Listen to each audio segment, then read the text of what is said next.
Hey guys, it's Coach Whitney Hill here, and I have not been here in a bit, but I am back. If you look back at my last video, I was trying to hide my baby bump, and we had just moved to this house, and honestly, things got a little crazy being a military wife and a first-time mom. I wish I would have filmed my pregnancy workouts and postpartum workouts a little bit more to share with you guys, but really just what I shared on my feed and the few times that I was able to go a week were just about it. I mean, I had lots of issues with like vomiting the whole time, so pregnancy was rough. But if God blesses us with another, I am hoping and praying that I am able to continue videoing like pregnancy workouts and postpartum workouts perhaps the next time if we do get blessed with a second child. But without further ado, I wanted to share with you guys an at-home workout. So things got a little crazy with COVID in 2020, and some of us were left at home without anything to work out with.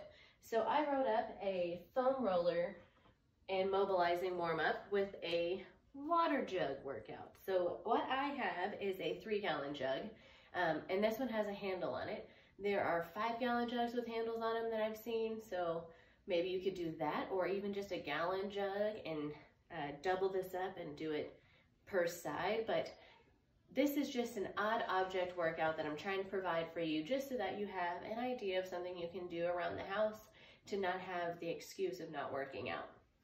But closer view at that board, we're gonna end up doing, after I show you the foam rolling and the mobilizing, I will just show you the 21, 15, 9 of those 4 movements right there, and I'll explain them further. Sorry if you hear the kiddo crying. My husband was actually home from work for the first time ever. He should be in the field right now, but COVID craziness has caused him to be home for a little bit. So I'm taking advantage of that and filming some workouts for you guys just so that we can do this all together. But I have what one of my fellow coaches affectionately referred to as the meat grinder as my preferred foam roller. But there's also like the lighter version with dog hair with a few bumps on it, or you could even just do a PVC, like one of the large PVCs. That's pretty intense. Or there's the small black ones, but these are available. I got ours off Amazon. But to start, I usually just like to do a full body quick pass to get everything moving. It being the quote unquote meat grinder, it really works out some knots pretty quickly for me to where I don't have to do so many passes, but this was really intense and hard to get used to. But to get started, I do like to start with my back, and then I move through my lats, my neck, and then we'll move through our lower body, and then we'll move through the front. So just to show you a few passes, I like to keep my hands on the back of my head. You might hear a few little pops here and there, but I just do between like 5 and 10 passes per area. So for now, I'm doing like my low back through most of my thoracic, up towards my shoulder blades. And then I kind of stop right below the scaps. Once I finish those few passes, I'll move the foam rollers down, and between the scapulas, I like to hug my body rather than holding the hands on the back of the head, and still getting caught on my shirt, still moving, doing between that 5 and 10 passes on that between the shoulder blades. So really hold your own shoulders, get in between those shoulder blades. And if you feel a spot, like for instance, I usually have a knot underneath this one scap, you can kind of lean into any one spot if you feel what you can refer to as like a hot spot or a knot.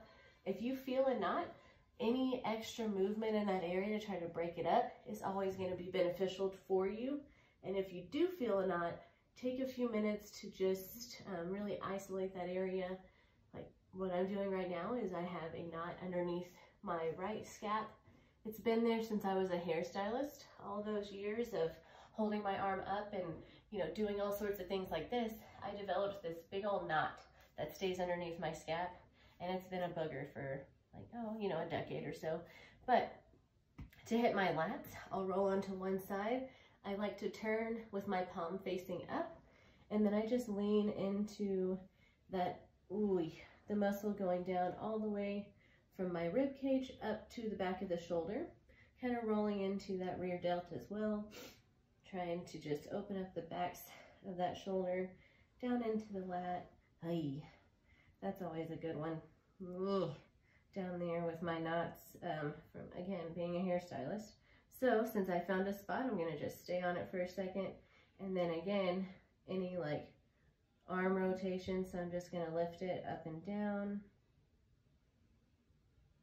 I'm gonna lean forward and back on that spot, breathing through those knots, rolling my wrist, anything to try to help that spot open up. And then I do like to pull my shoulder forward, and I will roll on that lateral delt a little bit, roll that guy out some, and then I'll roll into my trap and my neck. And then on this guy, making sure, ladies, we don't roll over our ponytails. I'm going to then roll from one side of my neck and traps over to the other. And then once I finish this is when I'll hit that left lat. So that's kind of my little rotation to get from the top of my body. Roll on my neck a few times. Try to open it up since we all spend far too much time looking down. I do like to focus on this area, trying to open up my neck, cervical spine. Little history on myself, if you don't know. Some of you may know. Actually, 10 years ago, February of 21 will be 11 years. 10 years ago, I actually broke my C1, that first vertebrae in your cervical spine, and I broke it the same way that people used to break them, like diving into pools. So when you see that sign by a pool that says no diving here, and they always say like, oh, don't dive in shallow water, you'll break your neck and die. I broke my neck and didn't die, thank God. God was 100% with me that day, and I will never deny him, because if it weren't for God, I would not be walking and alive and doing these videos for you guys. So just gonna hit up this left lat the same way I did the right, and I might as well give you my testimony on my neck real quick. So 2010, February 15th, I was in a late practice at my high school in the gym. I was a cheerleader. It was my senior year. A month from that point would have been my college tryouts for Angelo State, but obviously God had different plans. So I was at this practice, and we were doing a really long stunt sequence, and my group was supposed to be holding the stunt for a really long time, and my flyer, for whatever reason, didn't want to be up there anymore, and she like set her hips down to the side to try to bring herself down, because she didn't want to hold it anymore, because we were the first stunt group, and we had to hold it for like 3 8 counts. It was a really long time. And she was tired, and I get it. Like, we were all tired, and we should not have been there practicing. Like, that's on the coach. She made some very poor decisions. But nonetheless, this girl, she was really light. Thank God. She was maybe only 100 pounds at the time. But she landed on my head, and just as if the same force as if I would have been diving into a pool. So she landed on my head. It broke my first vertebrae. I remember hearing the break, and then hearing the rest of my spine pop, and then I actually blacked out, and I was concussed from that. And when I came to, my coach at the time had me sitting up and was moving my head all around. So like, worst thing you could ever do, ever in the history ever of neck injuries or head injuries, is move anyone. So if you're watching this and you didn't know that, if someone gets hurt or you see a car accident, don't move people. leave them alone, let them lay still on the ground and tell them not to move themselves, because that right there could have paralyzed me. And again, that's why I say God was with me. So she actually set me up with moving my head around, and that's when I came to. So I don't even know how long I was out, but when I came to, my right side of my body started shaking uncontrollably without me noticing at first. And my friend started holding my hand and arm down, and that's when I noticed it was shaking. And me having taken anatomy and physiology immediately knew, oh shoot, left side of my brain is, there's something wrong if my right side's reacting. So I'm going to show you how I roll my glutes real quick while I continue telling you my testimony. So ankle on the knee, you're going to roll towards the outside of the glute, and you're going to feel lots of stuff up in there on each side. So I'm rolling out that glute. Ooh, yikes. It's a tough one. So finishing up that story real quick, I actually said some stuff I shouldn't have said to the coach. I'm pretty sure I cussed her out and told her to get the F off of me and not to touch me, because there was something wrong with my brain. And I called my mom, who had just gotten to dinner and had with the other cheer moms, and she had just had her food set down in front of her. And my dad, we lived four blocks away. So my dad came and picked me up, and when he came and got me, he was the one that talked me into going to the hospital. I tried to tell him to go take me home so I could go to the chiropractor in the morning, because I thought my neck was just jammed. Because I was walking and talking and everything was fine, I didn't think it was broken. So my dad, thank God, being the dad he was, decided, no, we're taking you to the hospital. And there was a hospital about 8 blocks away with a little emergency room. So I walk into this emergency room and tell them I've had a girl land on my head in cheerleading practice, woke up with this side of my body trembling after I had blacked out for a bit, and his reaction kind of let me realize that, whoops, this is probably an emergency. So he very calmly walked up to me and made me sit down, held me still, went and got an emergency brace, put it on me, and then the doctor came up, he got me, they took me for an x-ray. No longer did I get back from the x-ray to the hospital room, did he send me for a CT scan, in which case I knew, like, whoa, x-ray CT, we must have something bad. So I'm gonna hit my hamstrings now. For here, I like to go towards your heart. So starting behind the knee, don't roll on the back of the knee. So right, back of the knees here, I'm starting right above that. So not on the back of the knee. Ooh, don't do that. Right above the back of the knee to the glute, I'm going to roll towards my body. You can do both legs at the same time, which I usually do just so I can get them both done. But if you're needing to isolate, you can do just one. You can even lay some pressure from your other leg on top of it. And you can do both the right side and the left side this way. So anyways, back to the story of my neck. The doctor comes back. His name was Dr. Ben Cunningham.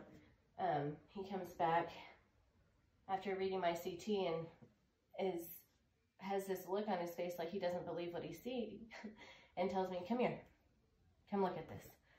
So I come back and he asked me, he was like, you understand the anatomy of the spine, correct? And I said, yes, sir. He goes, so look at this. And he shows me my CT scan with my C1 having a complete fracture. And if you can Google Jefferson fracture. And so you have, for the cervical spine, just to tell you where my fracture was, you have the middle where the spinal cord would come through. Then you have the 2 side pieces. So the cervical C1 is the only one without a body on the spine. So it's just basically like one big circle and then 2 little circles on the sides of it, where the right side artery to the brain and the left side artery to the brain. And I had broken 2 pieces off from that left side. It had broken completely and had moved 5 millimeters away. So that is why my right side was shaking, and I was right to have her stop, thank God. Calves, I like to start rolling my ankle right to left for a little bit, back and forth. And then I do the same thing, pushing it from my ankle bone up towards my knee. Again, not rolling on the back of the knee, but just rolling towards the knee and stopping right before you get to the back of it. So, resume the story. Thank y'all for being just as ADD as me and keeping up.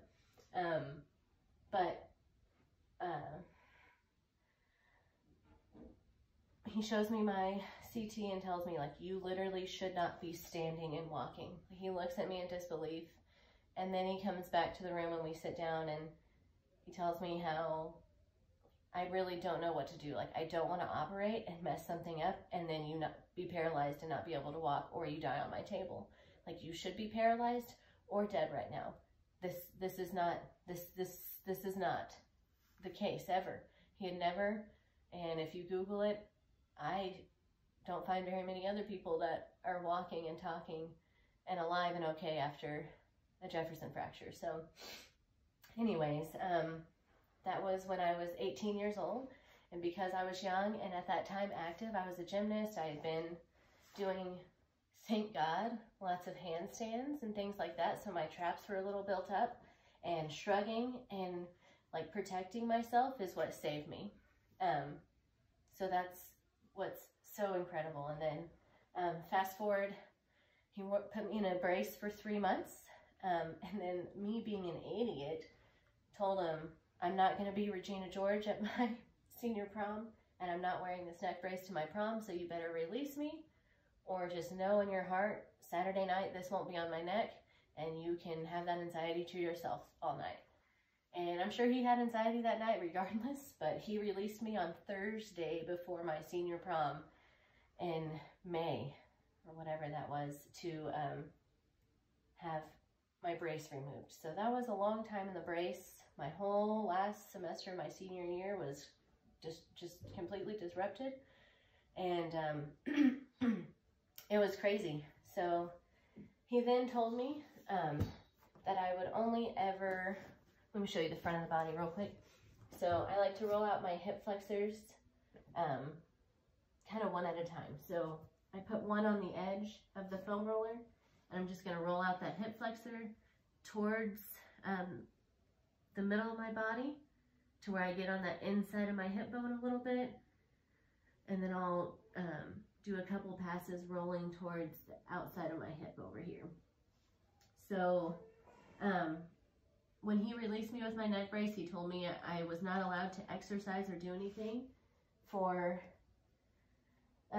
another year, or until it was over a year. So until September of the very next year, I wasn't released to do anything. So I went off to college, went through, the first 6 weeks or so, or not even the first 6 weeks, the first couple weeks of college. And then I came back in September for an appointment, a year and a half after I had broken my neck. And he then released me to only ever concept 2 row or bike.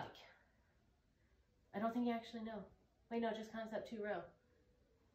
I think he told me I would be on pain pills and muscle relaxers the rest of my life, and that I would only ever concept 2 row. And I had told him that I had tried jogging and that it hurt my neck, like the impact of jogging, and he said, yeah, you're not a runner anymore. You're not going to do anything like that. You're just going to concept 2 row and yoga. That's what it was. Concept 2 row and yoga. And I was like, oh, is it? So, me being me being faithful in my God, and me being just straight up Virgo, I basically took that as a challenge, and here I am, 10 years after my break, recording videos and helping other people with their healthy lifestyle. And I'm not going to cry. I'm not going to get emotional over that. Dang. Or I will. Ooh.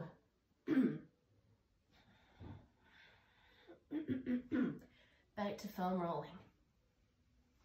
I'm grateful to be able to do this. I'm grateful to be able to share my healthy lifestyle journey and to help inspire other people to do it for themselves, because I literally shouldn't be walking, and I shouldn't be talking, and I shouldn't be here. So that's why I'm doing this, and I'm not going to stop doing it, and I'm so blessed to be able to be here. And we're going to get straight on back to foam rolling, because otherwise I get emotional sometimes, and we don't want that. Anyway, so the quads, you can roll them out the same way as we did the hammies. You can do both at the same time, rolling from the top of the knee to the hip, or you can do the upward, put one leg on the ground, and do one at a time. Making sure you roll from like the inside to the outside of your leg as you're doing these passes to hit all 4 heads of the quad. Yikes. She is sore.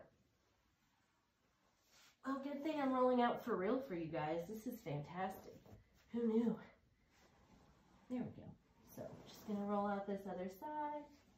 You'll see I'm rolling, rotating my foot, laying like the arch of my foot down towards the ground, and then I'll rotate with the top of my foot down towards the ground, and then I'll rotate, yikes, with like the outside of my foot laying on the ground. So that's how I'm getting all these different areas of my leg. And then I am kind of a weirdo, and I like to put my roller on my ankles, and I will lean back, rolling my ankles a little bit, rocking side to side, trying to open up the fronts of my ankles a little bit, just to help get a little more of that like dorsiflexion, so a little more of that knee over the toe, ankle mobility. For me, probably most likely all those years of cross country, as well as gymnastics and cheerleading, and then, you know, a year and a half of not doing anything, my joints, they did lots of weird things over that year and a half of not doing anything. And it is taking every bit of these last, so 2014 is when I was like, got my poo together, and I was like, quit it, get it together, Whit. You got to take care of your body. And that's when I decided to reclaim my fitness and my health. And so the last 6 years has been a journey getting mobility in my neck and in my ankles and my back. So might as well share a little bit more of that. So that is how I foam roll. And then for mobilizing, I like to do some pretty simple stuff. Like I do